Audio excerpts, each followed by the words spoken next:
Hello students, welcome back to my channel. This is Kashisha and welcome back to this channel. ठीक है, आपका इस channel पे बहुत बहुत स्वागत है। अभी तक अगर आपने मेरे चैनल को सब्सक्राइब नहीं किया है तो मेरे चैनल को क्लास 9 की complete biology new NCERT exploration उसके अकॉर्डिंग वन शॉट में आपके लिए लाऊंगी, तो उसके लिए और 1 पेज नोट्स भी आपको प्रोवाइड करवाए जाएंगे। तो उसके लिए और क्लास 10 की कंप्लीट बायोलॉजी के लिए इस चैनल को जरूर से जरूर सब्सक्राइब करें।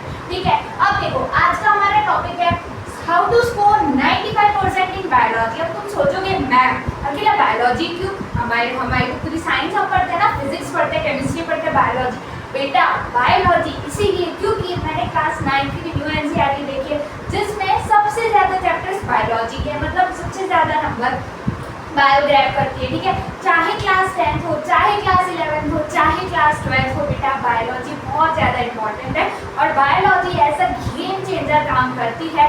तो मैं पूरा का पूरा डेडिकेटेडली इस पर वीडियो आपके लिए लेके आ चुकी हूँ। चाहे आप 9th में हो, चाहे आप 10th में हो, चाहे आप 11th हो या चाहे आप 12th में हो, अगर आपको 95% स्कोर करना है बायोलॉजी में तो ये वीडियो आपके लिए बहुत हेल्पफुल रहने वाला है। ठीक है, यहाँ पे मैंने कुछ पॉइंट्स लिखे हुए हैं, आइए इस पॉइंट्स पे बात करते हैं। ठीक है, पहला पॉइंट है NCERT equals to your Bible. बेटा एनसीईआरटी है ना आपकी बाइबल है। ठीक है, जैसे हम यहाँ पे पूजा करते हैं, ठीक है, तो जो भी हमारी बुक होती है जैसे रामायण महाभारत, ठीक है, जैसे हमारी भगवत गीता जो है वो हमारे लिए क्या है, बाइबल के रूप में काम करती है। वैसे ही आपकी पढ़ाई के लिए आपकी जो एनसीईआरटी है वो आपकी बाइबल है।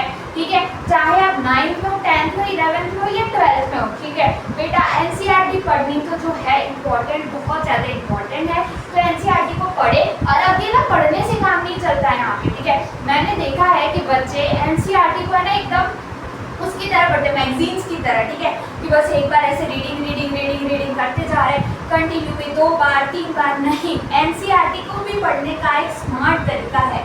स्मार्ट तरीका क्या है कि आप हर एक पॉइंट्स को जो आप लिख रहे हैं प्लीज़ आप उसको एग्जामिनर के पॉइंट ऑफ व्यू से सोचिए कि उस लाइन में से क्या एक एमसीक्यू बन सकता है, क्या फिल इन द ब्लैंक्स बन सकती है, और जो पर्टिकुलर पेज या जहाँ तक आपने पढ़ा है वहाँ तक आप एमसीक्यूज या फिल इन द ब्लैंक्स बनाने की कोशिश कीजिए।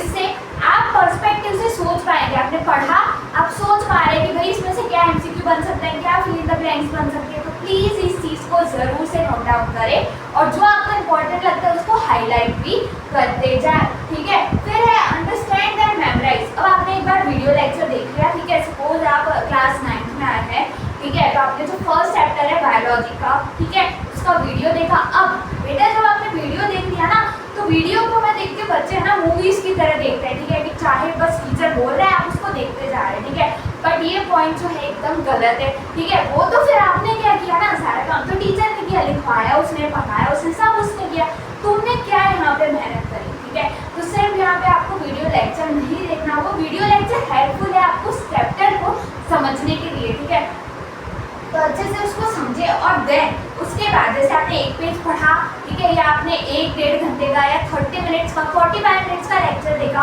उसके बाद चीज़ें जो है मेमोराइज करें, चीज़ें यहाँ पे रिकॉल करें। ठीक है, फिर है मास्टर आंसर। बेटा बायोलॉजी में आंसर्स लिखना ना बहुत ही आंसर जो है वो पूरा गेम चेंज कर देते हैं। ठीक है, क्या गेम चेंजर है आपका। कैसे पता है कि जैसे कोई भी एवरेज बच्चा है, कोई भी टॉपर बच्चा है, इन दोनों की आंसर शीट्स में अगर आप देखेंगे तो एक ही डिफरेंस आपको देखने को मिलता है। वो डिफरेंस क्या है बेटा, वो डिफरेंस हमारे पास होता है आंसर राइटिंग का। ठीक है, पेपर प्रेजेंटेशन का। कोई बच्चा अपने पेपर को इतने अच्छे से प्रेजेंट कर रहा है कि टीचर जो वो पूरा समझ जा रहा है कि हाँ भाई बच्चा क्या बोलना चाह रहा है, वो किस टॉपिक को किस क्वेश्चन से रिलेट करना चाह रहा है। तो बायोलॉजी में हमेशा आंसर्स को पॉइंट्स मिलेंगे। ठीक है, अगर आपसे कोई भी चीज़ पूछी गई है सबसे पहले उसकी डेफिनेशन लिखे, देन उसका फंक्शन और देन ऐसे कर करके आप पॉइंट्स में लिखे, तो जो सामने वाला है वो अच्छे से पढ़ पाए, उसको क्लैरिटी बने। ठीक है, क्योंकि अगर टीचर को क्लैरिटी बन जाएगी, वो समझ जाएगा, तो वो आपके मार्क्स जो है वो डिडक्ट नहीं करेगा यहाँ पे। Okay, then we have diagram is equals to free marks. ठीक है, बायोलॉजी में अक्सर जो डायग्राम होता है ना उसके फ्री मार्क्स होते हैं, क्योंकि डायग्राम से बहुत क्वेश्चन पूछे जाते हैं। या तो आपसे पूछा जाता है कि डायग्राम को ड्रॉ करें, या आपसे पूछा जाता है कि इस डायग्राम को लेबल करें। ठीक है, तो प्लीज़ अपनी जो एनसीईआरटी है उसमें आप हर एक डायग्राम को अगर आप 3 से 5 बार बनाएंगे ना तो आपको वो याद रह ही जाएगी। अगर फिर भी ना रहे तो बनाते जाओ भाई, 10 बार बनाओगे फिर तो से याद रह ही जाएंगे, ठीक है। जब डायग्राम याद रह जाएंगे तो आप उसकी लेबलिंग भी कर पाएंगे। तो यहाँ से आपको एक तो डायग्राम ड्रॉ करना भी आ जाएगा प्लस उसकी लेबलिंग करना भी आ जाएगा, क्योंकि दोनों तरह के क्वेश्चन जो है वो एग्जाम में आते हैं, ठीक है। अगर हम 10th की बात करें तो यहाँ पे अब CBSE ने जो है वो डायग्राम ड्रॉ करने वाले क्वेश्चंस तो नहीं पूछता, ठीक है, पर लेबलिंग के क्वेश्चन जरूर आ सकते हैं, ठीक है। फिर आ जाता है प्रीवियस ईयर क्वेश्चन। बेटा बच्चे बहुत गलती करते हैं कि उन्होंने एक चैप्टर पढ़ लिया, उसका वीडियो लेक्चर देख लिया, NCERT पढ़ ली, सब कुछ हाईलाइट कर दिया, बट एक चीज जो उन्होंने मिस कर दी वो है PYQs, ठीक है। आपने जो भी टॉपिक पढ़ा, जो भी आपने चैप्टर पढ़ा है, प्लीज उसके प्रीवियस 5 या 3 सालों के जो पेपर्स है उस चैप्टर से या कैसे क्वेश्चंस आए गए, ठीक है, उसको खोल के एक बार जरूर देखें और क्या आपने जो पढ़ा है उससे वो क्वेश्चन सॉल्व हो रहे हैं या नहीं, क्योंकि सिर्फ पढ़ना, सिर्फ हमें मैगजीन नहीं पढ़नी है, यहाँ पे हमने जो पढ़ा उससे हमारे क्वेश्चन सॉल्व होने चाहिए। समझ आ रही है आपको? बिल्कुल, ठीक है। मेक माइक्रो नोट्स, ठीक है। माइक्रो नोट्स मतलब छोटे नोट्स बनाओ या कंसाइज फॉर्म में बनाओ। क्यों ऐसा मैं बोल रही हूँ आपको? क्योंकि जब आप छोटे नोट्स बनाते हैं ना तो आपको रिवीजन करने में वो बहुत ज़्यादा हेल्पफुल करते हैं, आपका टाइम बचता है और आप इम्पोर्टेंट चीज़ों को जल्दी से अपने दिमाग में ग्रैब कर पाते हैं, ठीक है। फिर है प्रैक्टिस राइटिंग इन टाइम, ठीक है। अब बायोलॉजी में क्या होता है ना, आंसर्स बहुत लंबे होते हैं, तो आप हमेशा टाइम लिमिट में आंसर्स को लिखने की कोशिश जरूर करें, ठीक है। अब यहाँ पे फाइनल ट्रूथ यही है कि अगर आपको 95% लाने हैं, भाई किस में लाना है, भाई बायो में लाना है, मुझे पता है बायोलॉजी है तुम्हारा फेवरेट सब्जेक्ट, ठीक है, तो कैसे मैम NCERT आपने बता दिया, ठीक है, NCERT okay, plus diagrams plus keywords, बेटा कीवर्ड्स, ठीक है, बहुत इंपॉर्टेंट रहते हैं, प्लस रिवीजन प्लस प्रैक्टिस, ठीक है। रिवीजन मतलब चीज़ों को बार बार देखते जाए, रिवाइज करिए। ये जो कंप्लीट प्लान था मैंने आपको दिया, how to score 95% in biology, ठीक है।